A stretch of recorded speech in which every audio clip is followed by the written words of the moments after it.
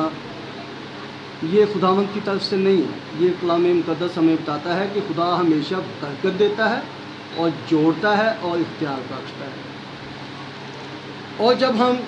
متی کی انجیل اس کے 5ویں باب کی 31ویں آیت کو دیکھتے ہیں تو یہ کتاب نئے عہد نامہ میں پہلی کتاب ہے۔ اس کا جب ہم 5واں باب دیکھتے ہیں تو 31ویں آیت میں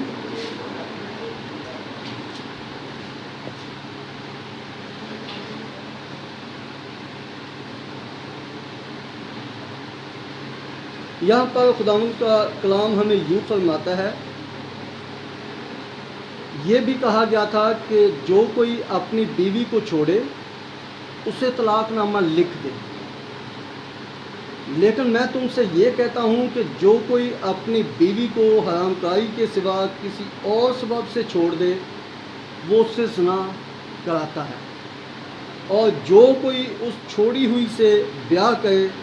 وہ زنا کرتا ہے۔ اس کا مطلب یہ ہے کہ خداوند کا کلام ہمیں طلاق سے اور بیوی کو چھوڑنے سے منع فرماتا ہے، اور یہ خداوند کا کلام کبھی بھی اس بات کی تصدیق نہیں کرتا کہ کسی بھی خاندان میں مسائل آئیں،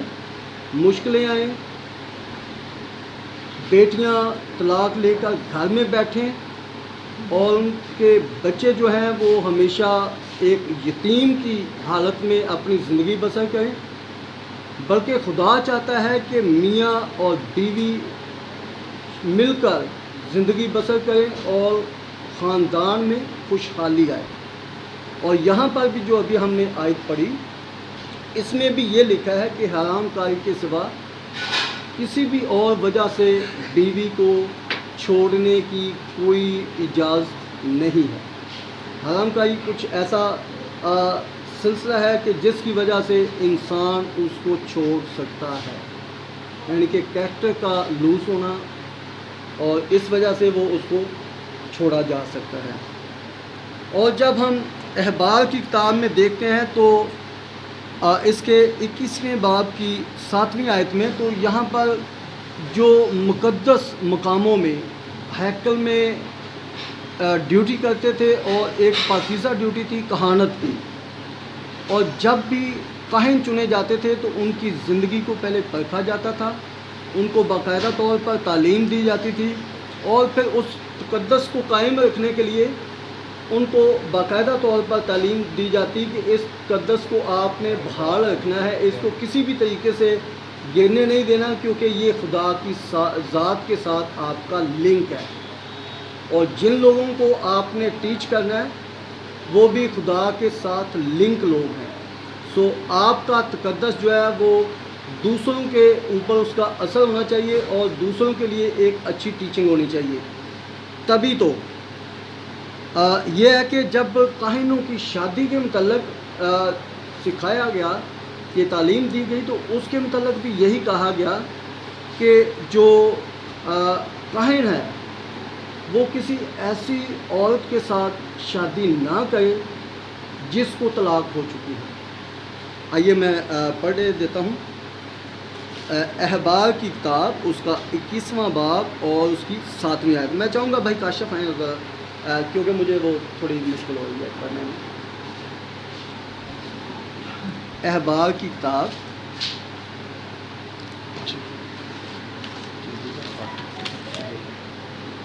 احبار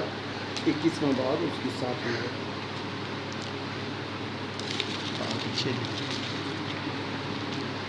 باب اس کی 7ویں آیت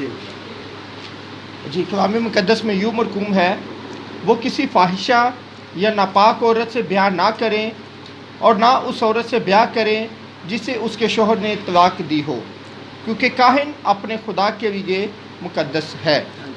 تو یہاں بھی ہم دیکھتے ہیں کہ کہانت کی ذمہ داری کرتے ہوئے ان کو یہ حکم ملا کہ کسی ایسی عورت کے ساتھ شادی نہ کی جائے جس کو کسی شوہر نے چھوڑ دیا ہو، طلاق دے دی ہو۔ تو یہ خدا کے کلام کے مطابق ایک تقدس کو قائم رکھنے کے لیے یہ بھی لازمی تھا۔ اور پھر جب ہم متی کی انجیل میں دیکھتے ہیں 19ویں باب کی 6 سے 9 آیت تک، تو یہاں بھی خدا کا کلام ہمیں یوں فرماتا ہے کہ جسے خدا نے جوڑا ہے اسے انسان جدا نہ کرے۔ اس کا مطلب کیا ہے؟ اس کا مطلب یہ کہ جس جوڑے کو، میاں اور بیوی کو، مرد اور عورت کو خدا نے جوڑ دیا، ایک پاک بندھن کے ساتھ اس کو جوڑ دیا ہے، نکاح کی حالت میں، نکاح کی رسم کے ساتھ، اور اب نکاح کے بعد وہ میاں اور بیوی ہیں اور ایک دوسرے کے مددگار ہیں، ایک دوسرے کے ساتھ ہیں۔ اور یہ ہے کہ یہ خداوند کی مرضی سے ہے کہ جب جوڑے آتے ہیں تو بنتے ہیں تو وہ خداوند کی مرضی سے بنتے ہیں، اور خدا کا کلام کہتا ہے کہ جسے خدا نے جوڑا ہے اسے انسان جدا نہ کرے۔ اس کا مطلب یہ ہوا کہ کلام مقدس اس چیز کی تائید نہیں کرتا کہ کسی بندھن کو توڑا جائے، بلکہ اس چیز کی حمایت کرتا ہے کہ جو جوڑا بندھ گیا ہے اس کی مزید اس کے ساتھ اور زیادہ اس کو مضبوط کرنے میں مدد کی جائے۔ تو میں لاسٹ میں ایک ہی ورس کا حوالہ دوں گا۔ ہم دیکھیں گے ملاکی کی کتاب، اس کے دوسرے باب کی 16ویں آیت، اور اس میں خداوند کا کلام ہمیں یوں فرماتا ہے کہ خدا جو ہے وہ طلاق سے خوش نہیں ہے۔ خدا کا کلام ہمیں یہ فرماتا ہے کہ خدا اس چیز سے بیزار ہے۔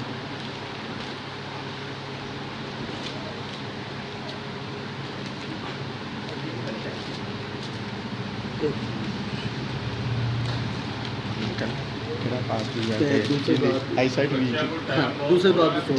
بس آخری ملاکی 2:16۔ اوکے جی جی ملاکی کی کتاب میں یوں لکھا ہے، کیونکہ خداوند اسرائیل کا خدا فرماتا ہے میں طلاق سے بیزار ہوں اور اس سے بھی جو اپنی بیوی پر ظلم کرتا ہے۔ رب الفواج فرماتا ہے اس لیے تم اپنے نفس سے خبردار رہو تاکہ بے وفائی نہ کرو۔ جی، اور یہاں بھی کلام مقدس ہمیں یہ فرماتا ہے کہ خدا اس بات سے خوش نہیں کہ انسانوں کے درمیان طلاق ہو، بلکہ خدا کا کلام یوں فرماتا ہے کہ میں طلاق سے بیزار ہوں۔ اور اگر ہم چاہتے ہیں کہ خدا ہم سے خوش ہو، ہم خدا کو خوش کریں اور اپنی عادات اس کے کلام پر عمل کر کے، اور اس کے وہ احکام جو خدا نے ہمیں احکام دیے ہیں، اور ہم اس کے مطابق اپنی زندگیوں کو بسر کریں، تبھی ہم خدا کی مرضی پر چل سکتے ہیں۔ اور اگر ہم خدا کے کلام پر عمل نہیں کرتے تو یہ سمجھیں کہ ہم خدا کو بیزار کرتے ہیں، اور یہ عمل نہ کرنا اس میں ایک وجہ ایسی بھی آتی ہے کہ خاندان ٹوٹتے ہیں، اور خاندانوں میں بہت سے فرقے آتے ہیں، اور بہت سی بدعتیں اور برائیاں، لڑائیاں، جھگڑے، حسد، غصے، فساد، یہ سارا کچھ جو ہے یہ کلام خدا پر عمل نہ کرنے کی وجہ سے یہ سب کچھ رونما ہوتا ہے۔ سو آج کے کلام کے وسیلہ سے خداوند آپ سب کو برکت بخشے، اور ہم سب اس کلام پر عمل کر سکیں، اور ہم سب کے لیے یہ سارا کلام باعث برکت ہے جائے۔ Thank you very much.